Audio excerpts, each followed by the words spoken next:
Now, I will welcome the first slammer of the last round. Christian, do you want to come on the stage, please?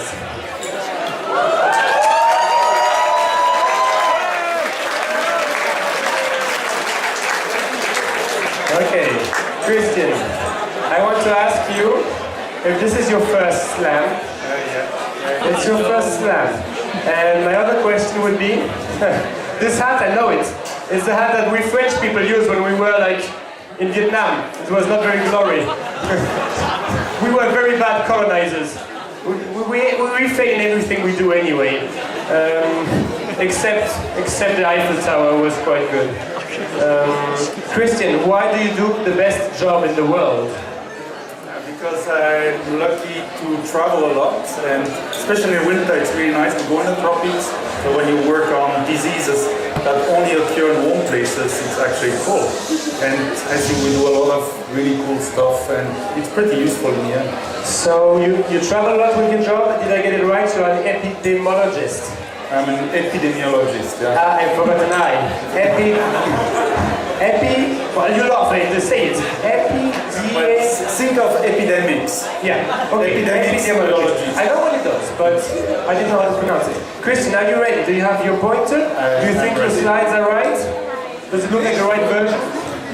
Yeah, it looks like. Okay, so welcome to Christian. You can start at 3, 2, 1, go.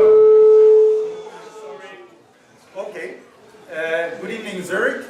I have 10 minutes to talk to you about something that's been going on for millions of years, and that's the fight between evil malaria and mankind. And the starting point for tonight is a stamp.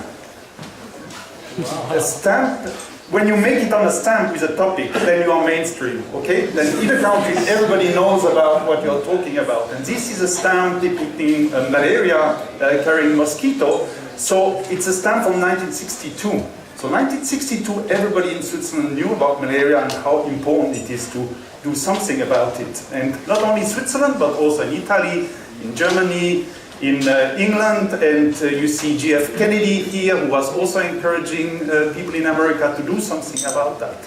So this is something that was reflecting the time, and it was what we call the first golden age of malaria control. Between 1955 and 1970, the world came together and made a huge push to try to get rid of malaria. And you see here the wonderful malaria fighter, you know, full of new tools and energy to try to tackle this problem. But of course, it was difficult at the time, and so we are currently in the second golden age, and that's basically what I want to come to at the end of this talk. You can, of course, also be famous not only by going on a stamp, but by dealing with celebrities. So we thank very much Didier Drogba, Cheryl Cole, and also George Waddell for getting malaria and being really doing very important stuff for our cause. Now, today we think of malaria as something in a faraway, remote country where it's warm, where people are poor, etc. But it really wasn't like that at all a few years ago. This is a map from 1900. And you see that malaria is basically occurring everywhere in the world. America was full of it, up to Canada, Asia, everywhere, Japan, Korea, all these countries that today you would not even think about it. They had malaria, of course, Africa a lot. And astonishingly, you see in Europe a lot of black also. So malaria was a widespread disease, and it's something that we have totally forgotten about, but it is the reality. Now, there were only 2 countries in the world that never had malaria. Do you know which one it is? Iceland. Greenland, thank you. And the other one? Iceland, yes. Greenland, Iceland, otherwise everywhere you had malaria. So it's really something that had a global dimension that it doesn't have today anymore. Now, malaria has driven poverty, it has driven history also. It's really responsible for a lot of important events in the world. For example, take Alexander the Great, the 300 before Christ. He led his army and conquered almost half of the known world at the time. He died of malaria at the age of 32 years. Just imagine if he had gone on to be as old, for example, as Helmut Schmidt, Or for example, as Christoph Blocher, really the world would have been totally different. And there are many stories like that, how malaria shaped the world. It also maintained a lot of the world in poverty. And a very nice example is Italy. Italy, up to 1950, had a lot of malaria. This is a map again of 1900. And what is shaded is not only malaria disease, it's deaths from malaria. People were dying in very large numbers in Italy around 1900. In Venice, it wasn't too bad because that's in the north. But in Florence, again, already you would have definitely taken malaria prophylaxis if you wanted to go and visit the museum there. And Rome was a very unhealthy place. Many popes, many people died in Rome of malaria. And Sardinia, which is the playground of the rich and beautiful nowadays, was really a place where people went to die, basically. So it's a totally different situation and really an important driver of what has shaped humanity in all these years. And if you're interested in that, read the book by Carlo Levi, called Christoph Eboli. It's really incredible how much the poverty in Italy, especially in the south, was due to malaria and all the effects it had on human productivity, etc. Now, Switzerland, we also had malaria. This is maybe something that comes as a surprise, but the last known case was in 1896, so not that long ago. And basically, we got rid of it by draining marshes, straightening rivers, etc. And this is why nowadays in Biel you can drink, have a drink in the evening, you don't get your feet wet because there is no flooding anymore, and you are not at risk of getting malaria. And I would postulate, and so far I haven't seen any or met anybody able to contradict me on that, is probably we were the first country in the world to eliminate malaria, before even malaria was known. We are maybe in competition with Norway and Sweden, but we are very close first on that. So that's something I think we should be really proud of. Now, I will just tell you a little secret, but please keep that for you because it could create a little bit of trouble in the population. Is actually the mosquitoes that transmit malaria, they're still with us. They're still around. You find them everywhere in Switzerland. So there's a legitimate question, which is, would it be possible that, or think about that malaria transmission restarts in this country, especially, you know, the world is getting warmer, etc. So that's a legitimate question. Now, to answer that, we have to go a little bit in the biology of malaria, and this is where it's getting more scientific. So far, you've got the kind of easy, nice ride. Malaria is transmitted by mosquitoes from one person to the next. You know that. And it all starts with a little cell called a sporozoite, which is in the salivary gland of the mosquito, which is injected in humans when the mosquito bites you. And the sporozoite, you can think of it as a long, thin cell, and it's very well armored, because as soon as you get in blood, you know, get all these heavies patrolling the blood, the antibodies, the killer cells, all that want to get you. So the sporozoite makes a beeline for the liver.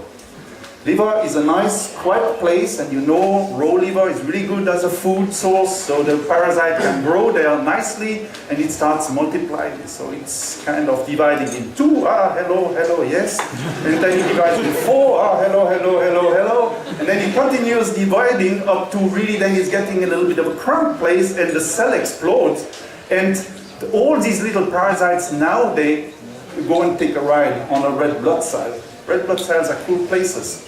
First of all, they go through the whole body, so it's a nice way of traveling. You know, you go to all the organs, visit the brain, you go to the feet and come back, you have a good time. Inside the red blood cells also, there is no machinery, there is no cell bodies, etc. There's no nucleus, nothing, so it's a quiet place, it's well protected. And the best is, it's full of food, it's full of hemoglobin, so you can really have a quiet time, feed, come very comfortably, and you go round and around. But then, again, you know, you're getting more and more and more, and eventually the whole thing explodes, and the little parasites that are now released in the bloodstream, they immediately hook on to another red blood cell and restart multiplying, etc. And these waves of growing, bursting, etc., that's what makes up the disease of malaria, which is these very high fevers in a cyclical wave. Now, that doesn't bring us closer to the question of why is it possible to have malaria?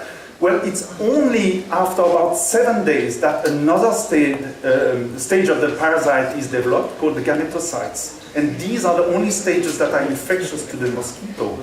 In other words, basically as long as you're ill, you cannot transmit the disease. You can only start transmitting the disease after about a week to 10 days when you start producing these other forms. And this is why in Switzerland it's unthinkable we have malaria again, because a very sick person would immediately be brought to the hospital, treated, end of story. Goodbye, my love, goodbye.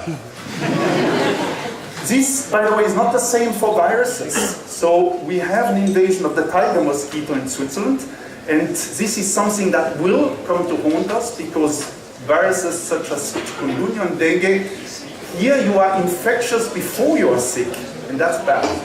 Basically, you can transmit the disease before you even know you have it. So that is not the same thing here. Now, the situation currently is very much limited to Africa. You see, the Americas have basically eliminated the problem. If you look at the map of the world on the basis of the problem, it's really a little bit of Burma, a little bit of PNG, but it's basically an African problem. Currently, about 200 million cases, still about 600,000 deaths, which is a lot less than it was when I started working on malaria, which was around 1980. And we are currently making fantastic progress. You see the map of Africa as it was even in the year 2000. Blue is good, red is very bad, and we are getting already a lot better. So this now the second golden age of malaria, and we are the new superheroes of that fight. Thanks very much.